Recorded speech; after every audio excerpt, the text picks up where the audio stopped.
To say that I'm obsessed with personal finance is an understatement, but I've struggled to find someone I can relate to who can provide sound money advice, partly because in generations past, my culture has frowned upon these types of discussions. The Check Your Money podcast was created in my quest to find a space of support and network of people just like me that want to grow financially.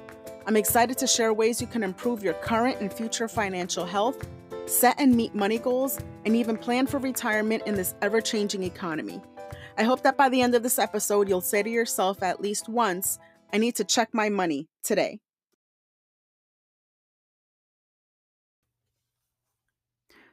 If you've ever interviewed for a job, one of the biggest questions is, where do you see yourself in, let's say, 5 years? The smart answer to this is to find out what job or what role is like 3 steps above for the one that you're interviewing for, or above the one that you're interviewing for.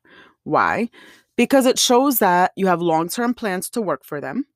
It shows ambition and drive, and it also shows that you did your research. But in life, where do you see yourself in 5 years? If it's doing exactly what you're doing right now, kudos. Seriously, I'm happy for you. Keep it up, keep it going. I wish you a lot of happiness. But let's say you check your money and you feel like what you're earning is not up to your full potential. Or you're making so much money, but you don't feel like you're living your passion or your purpose, or you're not happy in your situation. What is your next? What is your more? I remember a time some years ago where I had the most amazing boss. I mean, we actually still keep in touch. He's no longer with the company, but he was just great. He was a great mentor.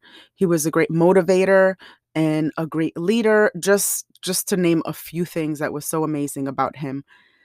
My previous boss, same company, was a micromanager, and she was trying to get me back. At one point, she contacted me and offered me something like, it was like 15,000 or 11,000, something like that, more a year than what I was currently making. I turned it down. It just wasn't worth it for me mentally. The funny thing is, I remember telling my mom, and she actually said, money isn't everything. I've talked about this a few times, but I recently moved from Connecticut to Florida. Um, I got divorced in December of 2013, and I kept the house. I kept the primary residence, so to not disrupt the kids' school and all that. We didn't want to take them out of the zone and all that other nonsense. But at the time, I really wanted to move to Florida. My ex-husband didn't like the idea of having the kids so far away, so he insisted on me not leaving. Long story short, in 2018, I decide, all right, they're graduating in 2 to 3 years. The market is good. I should put the house up for sale. I can rent something until it's time to leave. I didn't realize that while the market was good, my in-ground pool in Connecticut, my hilly backyard, so no space for a dog, no space for, well, I mean, I had a dog, but no, like, flat space was really the biggest complaint. And not a lot of space for kids to run around in a backyard kind of thing. And my needs updating house wouldn't sell despite the 8 months on the market and 2 realtors. Crushed, I give up, but I stay in touch with my realtor, and a friend of mine starts doing some work for me around the house, like to update the house. I painted the wood panel inserts that were in the basement because apparently the basement was outdated. I changed that sticky tile to ceramic tile, changed the outlet thingies, stuff like that. About 5 months later, after taking it off the market, the realtor contacts me and says, now's a good time. There wasn't a lot of inventory in town, blah, blah, blah. I said, sure, and let's do it. So stay with me here. I think about 3 weeks later, I got an offer, and it took almost 3 months to close. I rent, I pay my rent, I fly to Florida. I come back. I make batches of beans and soup for the kids that they like. I fly back to Florida. I come back. I make sofrito. I fly back to Florida. I come back. I salt the damn sidewalk because it's so icy out. I fly back to Florida. I come back. I get stuck on Route 3 in Clifton, New Jersey in the damn snow. I managed to get my car into a parking lot and I start walking the 3 miles in the snowstorm to my friend's house because I had enough. I give my landlord notice Monday morning. I sell everything I own. I load up my car and I take the auto train instead of the plane this time to Florida. Oh, and 2 weeks later, COVID starts in America. So that was kind of fun. But what's my point with all that? Florida was my next. It was my more. It's always been. Every single time I flew back to Connecticut, I felt sick. Why? Because I just knew this was not where I was supposed to be. This was not where my spirit needed to be. So now I'm in Florida and I'm fishing. And if you guys have followed my Instagram, you see the stuff I'm up to. I'm working out. I'm working on my lanai, maybe my pool, but don't tell. And I get this thought as you know, if you guys follow Elaine Gonzalez Johnson from Latinas in Motion, and also the creator of the Plan, Pray, Slay Planner, which she would call a God idea. I get the idea, like, get your real estate license. Okay, I'll do it. So by the time you listen to this episode, I will actually have already announced that I actually passed that exam.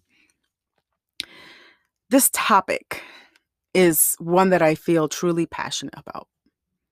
And I wasn't just, trying to explain my whole life, but I'm trying to explain that it may sound simple to some, but it's so much more to me. I can't remember if I ever mentioned it here. Maybe I have, because it's one of the things that make me who I am and made me who I am. But when I was a teenager, I knew someone who was being cheated on. Likely everyone around her, including her, knew. She didn't know English, never worked a paying job, didn't have a driver's license. She couldn't say F you. What did this teach me? I will never put myself in a position where I cannot say F you. I'll add another one. And again, I may have mentioned this previously, but when I was in college, I worked for a lawyer who had just passed the bar. I believe she was like in her 50s. Now, what did this teach me? It taught me that it's never too late. And I've mentioned before that I love my job, and I really do. But if COVID has taught us anything, it's that you have got to have a plan B. What is your plan B? What is your next? What is your more? If your plan B is a main hustle, a main job, a different job than what you're doing now, but different full-time job, let's say. Let's say you're starting, you're thinking about starting your own business. The number of Latino-owned businesses in the US is growing at a rate that outpaces just about every other ethnic group. And even though 90% report less than $1 million in annual revenue, 1 million net businesses are being started every 5 years. And while there are small business association loans available, only 12% of Latino firms employing more than one person received bank loans, compared to 18% of white-owned firms, 15% of Asian-owned firms, and 14% of Black-owned firms. Latinos are funding their businesses by asking friends and family, by finding angel investors, and by using their credit cards. Interestingly, or at least to me, the top states funding Latino businesses are Utah, California, Nevada.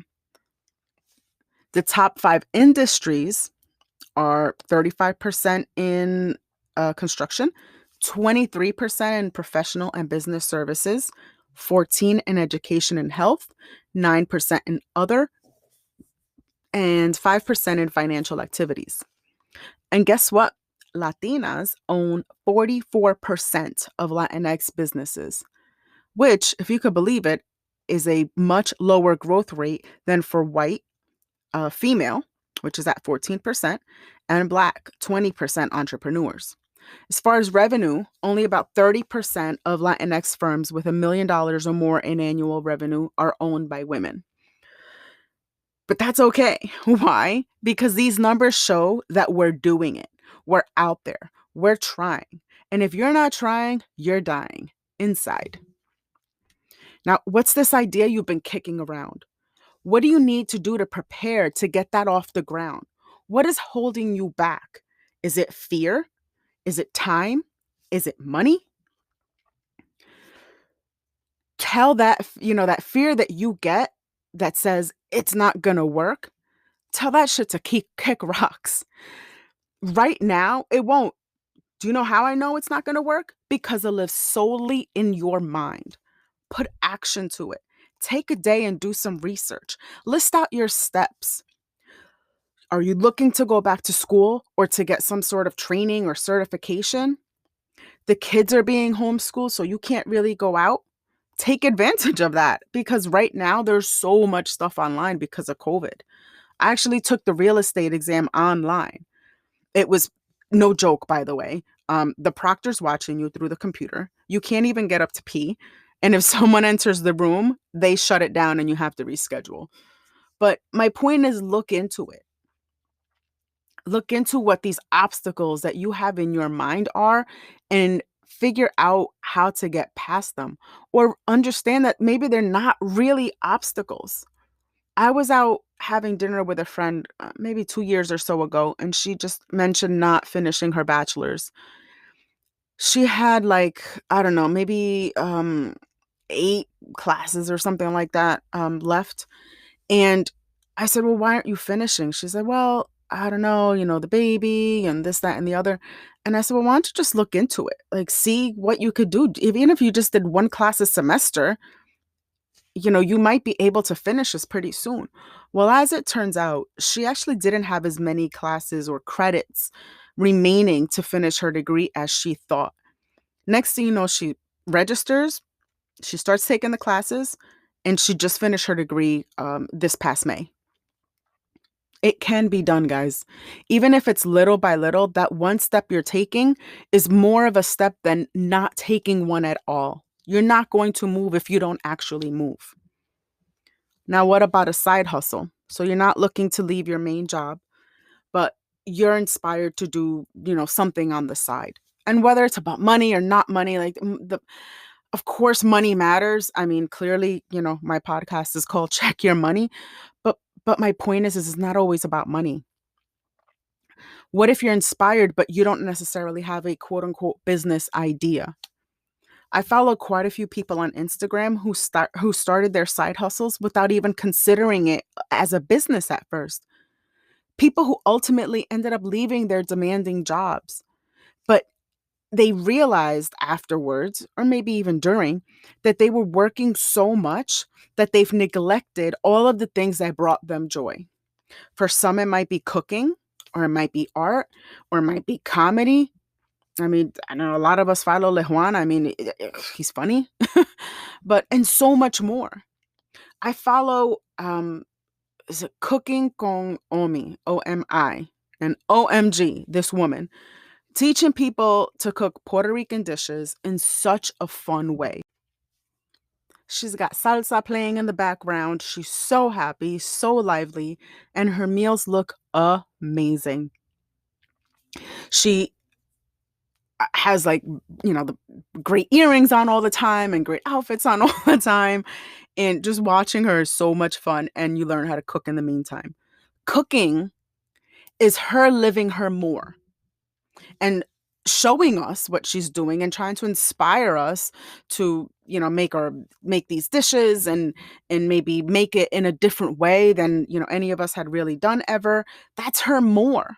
Regardless as to whether this translates into money, you could see the pure joy on her face. Um, I can't even explain it. Honestly, my point is that she seems truly happy and she seems to be living her more. I personally started Check Your Money as an outlet for the finance information that lives and breathes in my head. I'm going to be completely honest with you that when I started, looking into getting a degree in family financial planning, I, again, had no intention of leaving my job. My degree was my more. And I was happy if what it did was transform the lives of my friends, my family, my circle. I truly enjoy providing information to you. I enjoy engaging with everybody on Instagram. I don't necessarily think I have a niche or a target. I have hey, I've got this information. I hope it helps. Now, I've mentioned, and you guys know, obviously, I'm a Latina. So clearly, I'm interested in the stats that affect my community. But to say I'm only targeting an audience, no, I don't have a target. I just have the information that I want to provide. And whoever it helps, it helps. And whoever connects with me, connects with me. Now, if that happens to be a Latina, great. If it happens to be a Latino, great. If that happens to be a white person, great. It doesn't matter. Like there's a connection that happens. And that's actually part of why I had even left my previous podcast, because I just kind of felt like it was dry. And I was dry. I wasn't connecting with a person. I was just providing information. Like, you guys could, look into you could Google how to open an IRA. You could Google, what kind of loans are there for, to get a house. You could Google all that. You could research all that. You don't need me for that. But what I felt inspired to do was to provide this information about our community, about communities in general, about things that you may not even have thought about. Like, I feel like I'm open-minded. My kids might tell you otherwise, but I feel that I'm open-minded. Um, I will listen to another point of view just to ultimately say, you know what? I never thought about that.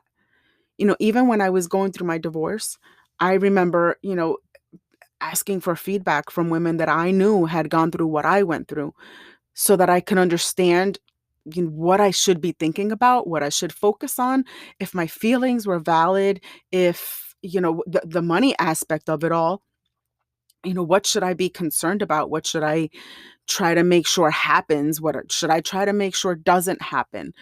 All of that was important to me. And again, that is why I started this podcast. Can check your money turn into my plan B? Sure. But right now it's my more. Is the real estate license my plan B? Yep. But I'm living my next right now. If your next is retirement, then make sure you've got the steps in place to make that happen too. Beef up your account, start cutting expenses. This is stuff I talk about a lot. And as a financial coach, I can help you with this.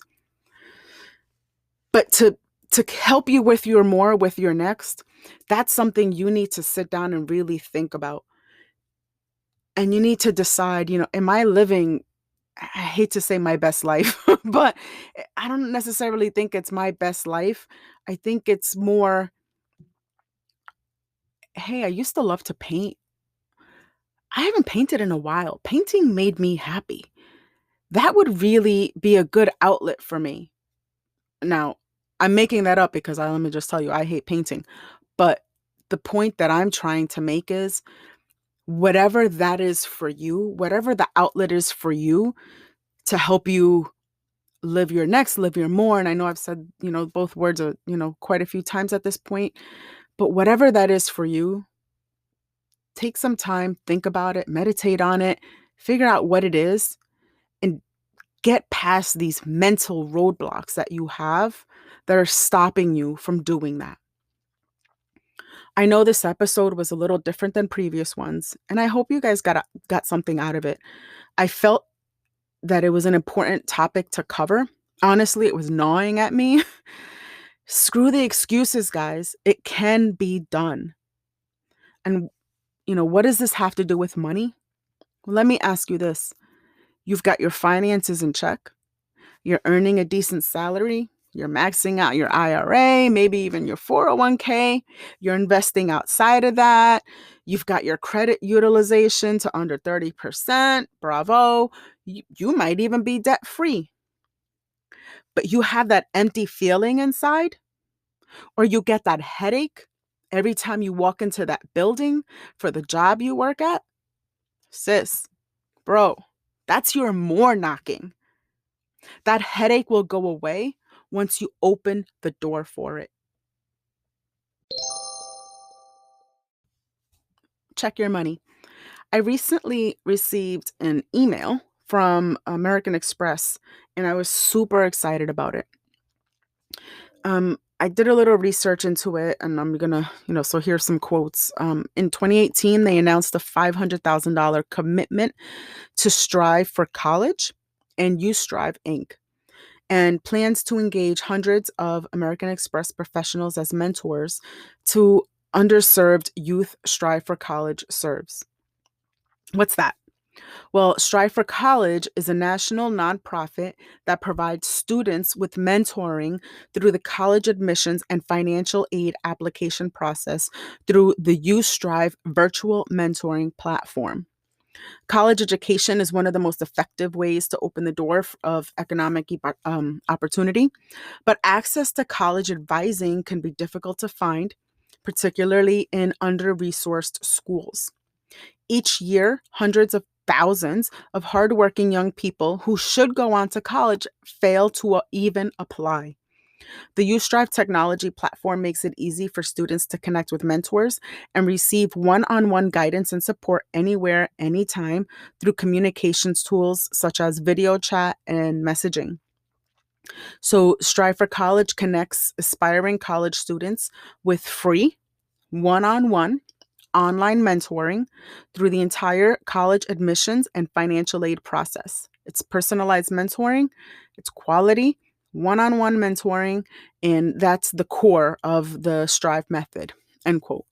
So I guess I'm considered an Amex professional, but the email was an invite to become a mentor. As soon as I signed up and I, had to create a bio, put up a picture, pass a background check, within a few minutes after that, I had 4 young ladies reach out to me, literally like within minutes. I had to like quickly go hide my profile so that I could help these 4 women the best I could and not shortchange any of them. They are all confused by the college application process, financial aid, and even career paths. One in particular made my heart just full when we had just finished a discussion about career paths. She was mainly concerned about career paths, um, and dorms and, that kind of stuff. But anyway, we went back and forth. And when we were done with this particular discussion, she said, thank you so much for your time and your help. I can't really talk about college with my parents because they are divorced and always busy. And A, it broke my heart. But B, I responded, I get it. I totally get it because, my parents didn't understand the process. I had nobody to go to. And this is exactly why you signed up to be a mentor. So, I've talked about the college application process. I did have an episode on, can you even afford college? And I did talk about how some students end up not going because they just don't know what to do. They don't think they can afford it. They don't, I've mentioned before, I think, I had a friend who didn't go because she didn't write her essay.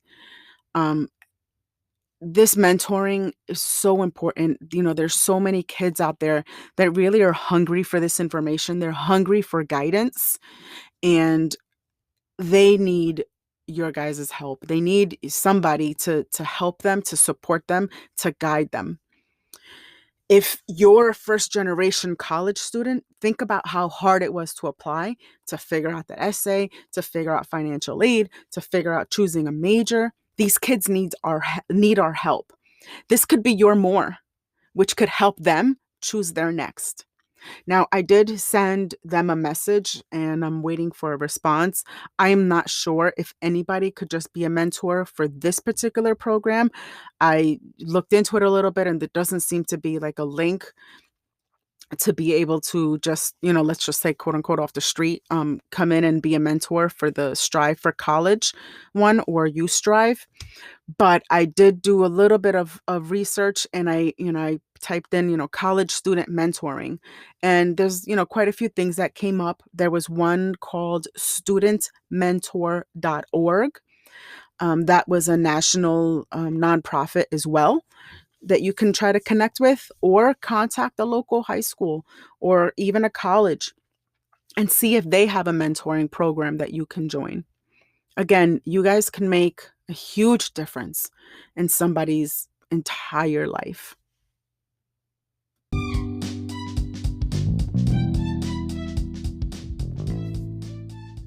Thanks again for listening to the Check Your Money podcast. I would love to hear from you. You can email me feedback at norma@checkyourmoney.today. And remember to subscribe, follow, and rate at Apple or Google Podcasts, or wherever you're listening. Also, if you can, please leave a review if you're enjoying this podcast. It's the easiest way to help it grow and be able to help continue to motivate and inspire others.